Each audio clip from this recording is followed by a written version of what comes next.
สบายดีนะพวกเรามื้อนี้เสียเจริญยนต์มื้อนี้มาจอบสวนมังโมขอบกลั้นสวนอ้อยไม่สวนมังโมสวนมังโมหรือสวนอ้อยวะคือมังโมเต็มอยู่สงสัยสวนมังโมไปเบิ่งกันว่ามังโมใหญ่จำได้บ่นี่บอกอ๋อมังโมกำลังใหญ่ได้เนี่ยกำลังเป็นได้เนี่ยไปอยากจองมาจองเด้อดิเด้อยังบ่มีคนได้จองได้ดิได้เปิดอยู่180 ล้านมาสวนนี่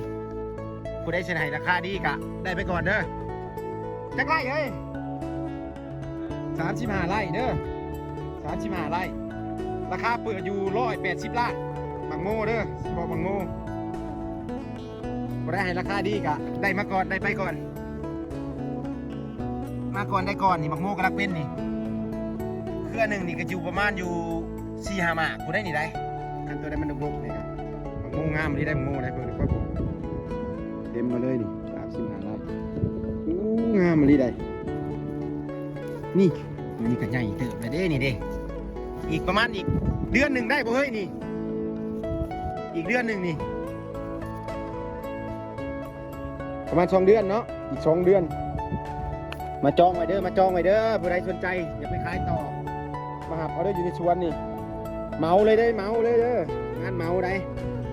เอาสวนเลยขายหยกเลยอ๋อดูหมากนี่กำลังใหญ่นี่ละหมากใหญ่หมากน้อยกำลังนี่รุ่นเดียวกันเลยบ่ล่ะหรือว่ามีจักรุ่นแหมแป้งนี่รุ่นเดียวเลยบ่รุ่นเดียวเลยเด้อหมองโง่นี่เด้อผู้ใดมีตลาดออกกะมาเบิ่งเอาเด้อเปิดอยู่180 ล้าน35 ไร่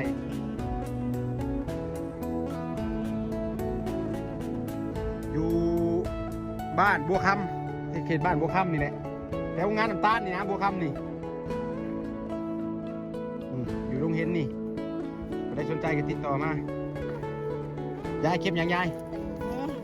นี่หมักแตงกับมี่หมักแตงในบริขายหมักแตงนี่เก็บกินเองนี่นะว้างามดีหมักแตงว้าทูผู้ใดว้าดูหมักเป็นไงดูแตงกับมี่นี่ผู้ดิอ่อนอยู่ที่นี่เนาะปลอดสารผิดป่ะนี่เบิร์ดโบราณกันได้ที่เนี่ยโบราณก็กินได้ที่เดี๋ยวเราโบราณกันได้หมักแตงกับมีหมักโมกับมีหมักแตงนี่บริขายหมักแตงนี่เก็บกินเองหมักแตงนี่หรือว่าใครอยากได้มาไปเอาไปขายต่อก็ได้หมักแตงกะหลายกันหมักแตงนี่ยายได้เมื่อไรหมักน้อยนี่ไปแซ่บเลยเนาะคลิปนี้ก็ชี้ให้เบิ่งประมาณนี้เนาะให้มาเบิ่งส่วนหมูส่วนอ้อยเป็นเนาะ